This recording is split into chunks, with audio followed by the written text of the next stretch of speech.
It's been a little while because we didn't come on holiday last year, but we're here now. We're at the end of our holiday. It's a gorgeous day, and as all of them have been, and I just want to show you how things are going round Mum and Dad's.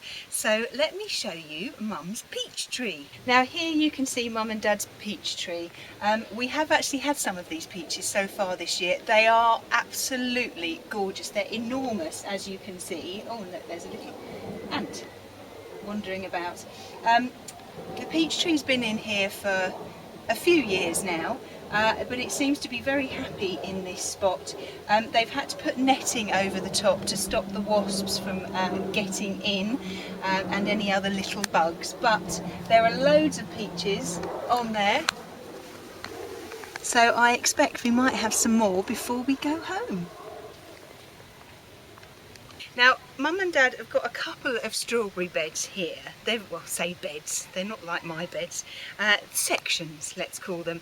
And Mum tried to water her strawberries with the grey water that's come from the shower and the washing machine and the sinks, but they didn't seem to like it. So what she has to water these ones with is just rainwater. Now obviously there's not a huge amount of rain, so sometimes she just has to use the water that's just been delivered.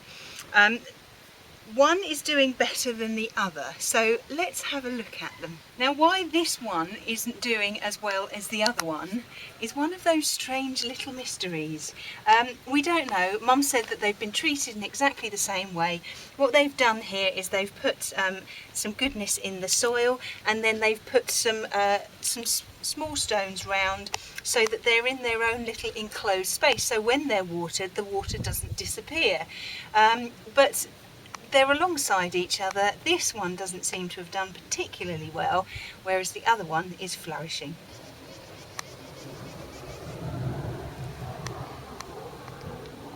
Now here we've got some butternut squash. Mum doesn't actually have a huge amount of stuff in the vegetable patch this year, because she's actually getting a big fruit cage which she can put everything under. And I think they've been going away quite a lot. How dare they? So there's not a huge amount here to show you, but the best thing is the butternut squash. They're just prolific. We've had loads since we've been here. She hasn't waited until they've got to sort of what we would class a normal size. She actually picks them when they're fairly small, and therefore you can chop them up and you don't have to peel them. We've been roasting them in the oven with other vegetables, and there's just a few seeds inside which are very tiny, so you don't really need to have to pick those out. But because they're small and the skins haven't hardened, then you don't need to take off the skin. So let's just have a quick look at them. Now I know the leaves do look a bit droopy, but that's just because of the heat. Mum has put sticks here where she's planted them, so she knows exactly where the roots are. I do tend to do the same with the pumpkins as well, actually, at home, which is very good because they spread all over and then you can never remember where you actually planted them. So this is always a good thing. So she'll water every day, usually in the evening, where each stick is, and then the butternut will grow really well. But they're about the size that we tend to pick them, maybe just a little bit bigger, but obviously at home I let them get much bigger than that, and you can let them get bigger, but the bigger they get you just have to remember to peel them. And here we've got a load of tomatoes. In fact they stretch all the way down. They're all varying of size actually. The ones at the end are quite small. But these are tiny little cherry ones which Mum tends to pick whole and then freeze whole, and then when she wants, say, a tin of tomatoes, she'll defrost them, cook them, and then strain them, because the skins of these tomatoes tend to be quite tough because of the sun outside, and they're just not as soft as the ones that we have back in the UK. But you can see that there are loads here. We have had quite a few. They're turning already. In fact, loads of them have turned already, and then there's loads more coming, and some of them have got loads and loads of flowers still on them here. So these are brilliant, and they'll just keep going and going and going until they're done. Right, well here is the grape. The grape is enormous. It's there, it was planted there and it's just gone. It's only one plant. It's amazing. I struggle with my one and it's just tiny at home. But this grape clearly loves it here. The grapes are starting to turn, and if we look down here, you'll get massive bunches of green ones, and then they will start turning now, and they'll all end up black. Now, usually at the end of the season, in fact you can see a load more in there, like that. At the end of the season, when Mum and Dad harvest them, they'll actually end up with about a wheelbarrow load full of them, which is huge. They do have picks in them, these ones, and Mum makes some really nice grape jelly. Now here we have what Mum likes to call the orchard. We've got lots of different varieties of fruit trees. I've got olives, there's pomegranate, apple and pear, and so let's go and have a look at some of those. Now this is the pear tree. It's done really well this year. The pears are still quite small. I think they'll get a little bit bigger, but not a huge amount, but they're not ready yet. Mum keeps testing them just to see, but yes, they're not ready quite yet. One did fall off and we tried it, but it was still quite hard, so we'll leave those just for a bit. But let's have a look at the olive. Now here we've got an olive. This is a fairly new olive. Some of the ones down there are enormous, absolutely massive. What you need to do when you prune your olive is you have to keep the centre clear, which seems quite weird really. So you have to make sure that when you prune it, that you chop out the one that's in the middle, and it kind of goes up like this, and there's a big gap. I suppose it helps the sun come in. Now, what you'll tend to find is that the olives aren't quite ready yet, but you can see them here and they're growing really well. Okay, so what these will do is they'll stay fairly small for the summer, and then when the rains come, which I will explain about in a minute, they'll come in sort of the autumn time, and then they'll really swell, and then they'll need to be harvested. So these most probably won't get harvested until about October. Now here we have an apple tree. This is an eating apple tree. They look a little bit like Golden Delicious, and I think they most probably are actually, but they are, compared to the ones in the UK, you can see they are massive. I mean, the ones we get in the UK are about 2/3 of that size if we're lucky. The fruit and veg out here, especially the fruit, is just so large. Clearly need more sun in the UK. These aren't quite ready yet. One did fall off, and Mum tried it and she said it was still a little bit on the bitter side, so it does mean that these aren't quite ready yet, but I would think that by about September they should be done. Now this is one of the pomegranates that Mum and Dad have got. They've got another one way down there, and these are doing incredibly well. They just seem to love it here. The tree itself, or the bush, will just get bigger and bigger, and then the pomegranates will start to, you'll get the flowers, and then the pomegranates will come from that. If they suddenly have a huge amount of water, they will split and they will open, and you will see the seeds inside them, and they're gorgeous and red and just absolutely fabulous. So that's just a couple on there. There are lots more around on this tree. There's some lovely ones here, if you can see those there.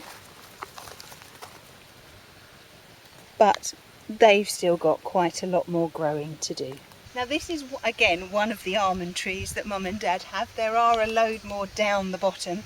This one seems to be growing on a very steep slope, so how it has grown so well is another mystery. Lots of mysteries here in Spain.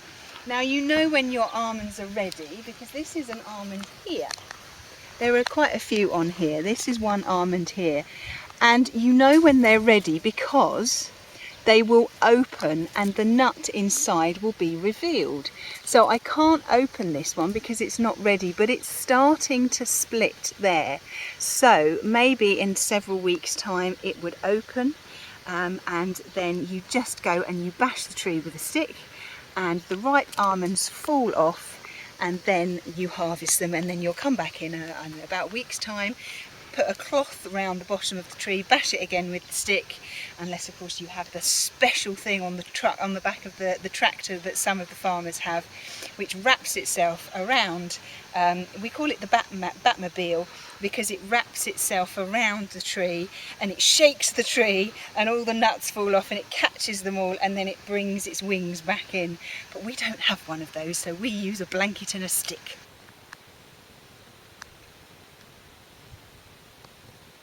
Now behind this brick wall here is the pool, but we're going to look at this side of the brick wall, and as you can see it's all a bit sort of rough and ready. Now, oh sorry, put that back.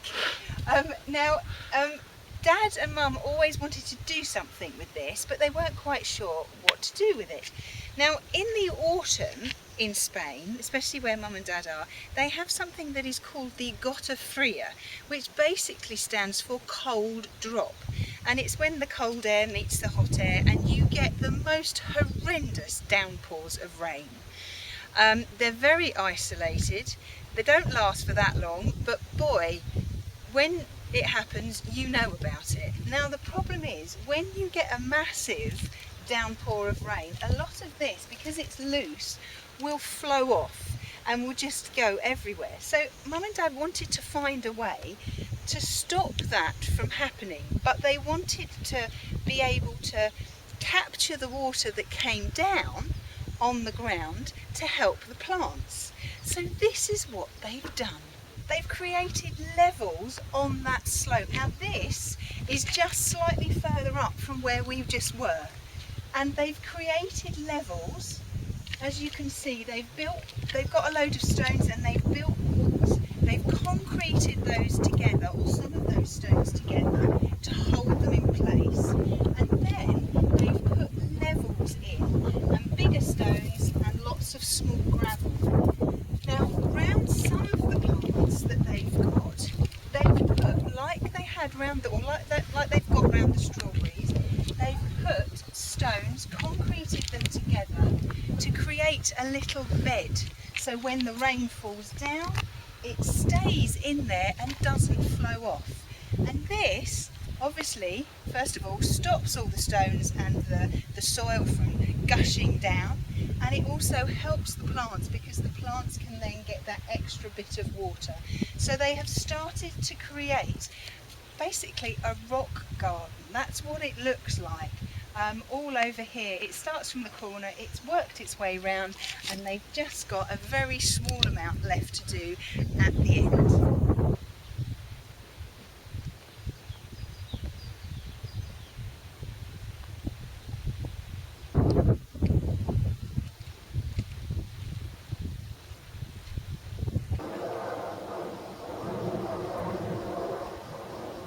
Now here we've got one of two carob trees. There's another one up there and there's one down here. And you can see on here that it is absolutely jam-packed full of carob pods. When they grow, they're green. Okay, you can still see that they're green on the top here. And then they will turn this very dark brown, chocolatey brown. And then when they are completely brown, then they are ready. This tree is doing amazingly well. Some of the pods are at more sort of ripe than others, but they will stay on the tree until Mum and Dad harvest them, and then what they will do with them is entirely up to them.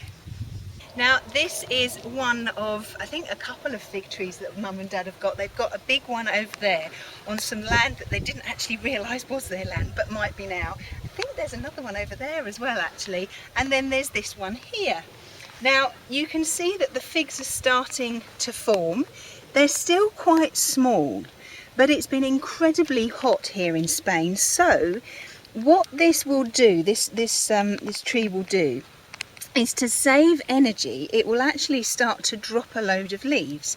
Therefore, it can put all of its energy into the fruit. Now these are still very hard. These are supposed to be black, and they'll be about 3 times the size-ish. Fresh figs are gorgeous. You just pick them off. They'll come off very easily, and then you just break them and you eat them skin and all. They are so good and very good for your digestive system. Just don't eat too many. But this has been growing really well.